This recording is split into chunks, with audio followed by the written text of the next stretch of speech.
بنات كيف ان شاء الله كويسين. الليله بالنسبه للبنات الطلبوا طفت البوتاجاز. انا بصراحه البوتاجاز كله بعد ما اخلص، يعني ما بنتظر لحد ما اخلص كامل زي ما بيقولوا بنظفه، يعني نهاية ما بشيل يدي منه عشان ما يتوسخ لي. لكن انت النظافه يلا بنظفه بالليمون. قشر الليمون ده انا ما قاعده اخليها بنات، ما اكذب عليكم. انا زي ما بقولوا من اشوف خلاص العلبه خلاص فضلت على النهايه بكون قدام ما قشر، فطوالي تاني بقوم بغليه. لو بوتجازك وسخان شديد هسه سبحان الله، شوفوا ده اليوم دي كان عزت فيه وخليته مخصوص عشان اوريكم اليوم شلون ده. يلا الزي ده بجيب الليمون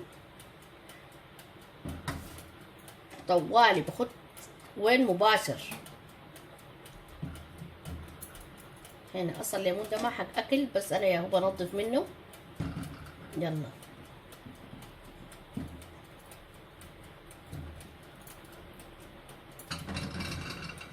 وبالنسبة للناس اللي عندهم اسم شنو العيون بتسوي لهم يا دخان يا بتسوي الحلل وسخانة، الليمون ده حسويه كده وحخليه فترة بالمناسبة. يلا لو بوتجازك زي ما بقولوا شارب زيت يعني كتير، عادي ترش الليمون وتخليه فيه زي ما انا هون ده سوا. شفتوا بس اسوي الليمون كده تسويه كده وتخليه فيه. ده بس صابون عدة عادي، وده الليمون هنا سواه. يلا هنا يا بنات عشان ما اطول عليكم الفيديو بصراحة، بس صدق الحق هنا هرش خل. لو انت العين بتاعتك سودة وبتطلع دخان ولا بتسوي لك الحلل، خل. ناس السودان بيكون عندهم الإبر، احنا هنا إبر ممنوع عندنا سبحان الله، عشان كده بس بكب له خل بالكفاية وبخليه.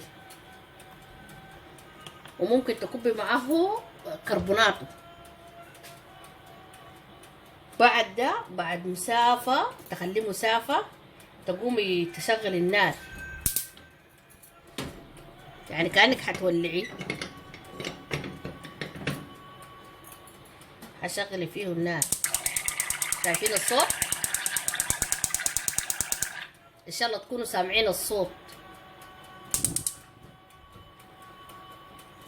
صار خلاص يعني انه شنو هنا يتصرف ولا عليه النار خلاص، يعني انه الخل خلاص. ده بس بأي بكلينز بقطعة هتطلعي المويه اللي خدتيها كلها.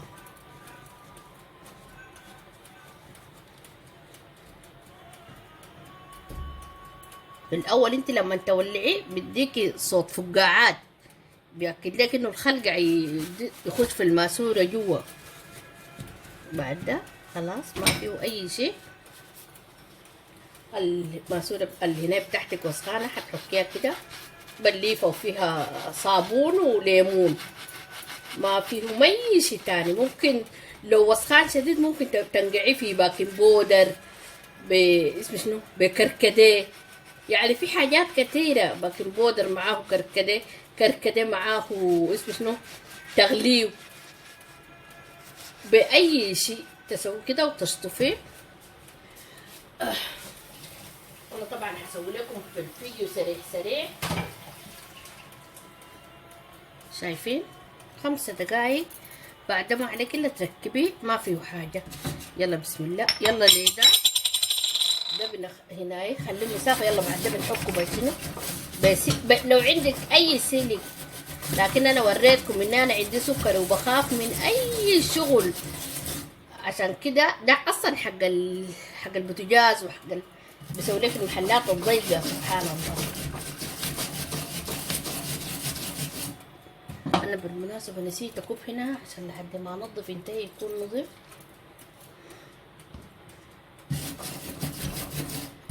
معلش الفيديو حيبقى لكم طويل، لكن عشان المصداقيه زي ما بقولوا لازم يكون اي شيء قدام عينكم عشان ما تقولوا انا قفلت الفيديو وسويت حاجه تانية.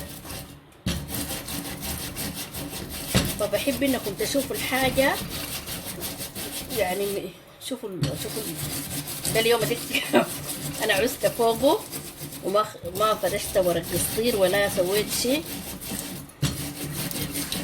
فطبعا الدنيا تخرب، لكن ما مشكلة. بفرشة تحت الأسنان ممكن، لكن يا بطرف سكينة. ده هسه كويس فيه عنده هلايتين. الحتات الفرشة ما بتمشي فيها، بتنظفيها بيدها. وده الناس اللي بالجد بوتجازهم يكون يعني مسك شديد وما قدروا. والله انا ده كام يوم على قولتهم فترة انا خالة بس عشان انتناي سمح وانظفه قدامكم، عشان البنات بصراحة في واحدين قاعد يسألوا، وانا قاعدة كل مرة قاعدة اقول لهم الليلة بكرة، لكن ربنا ما سهل.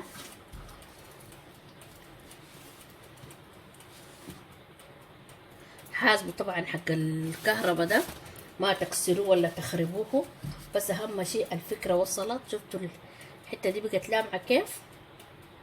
يعني ما داير يعني بصراحة. والله قشر الليمون ده فيه سحر عديل بجد كده.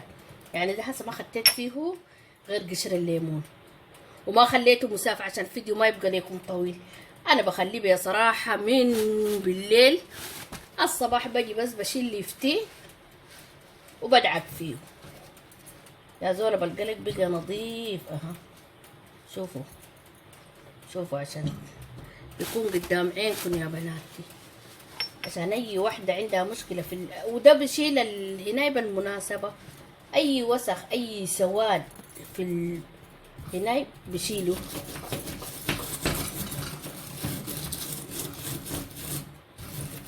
يعني ولا متعب اني خليته فترة من الزمن عشان انضفه قدامكم.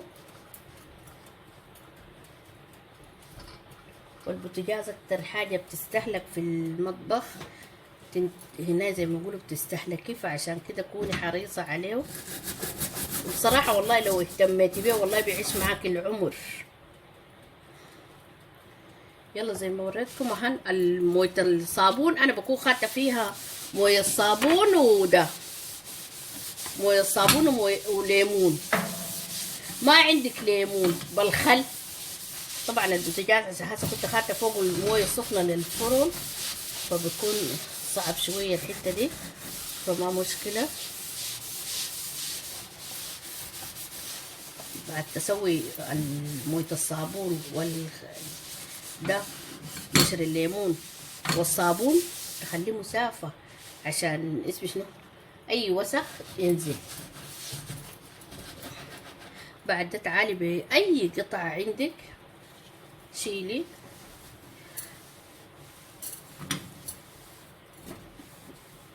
الصابون والهناء اللي خديتي ده.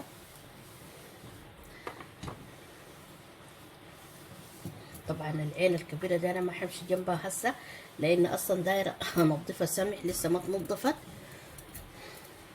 بس بوريكم ده اوريكم. يعني سبحان الله 5 دقايق بتلقي بالماء.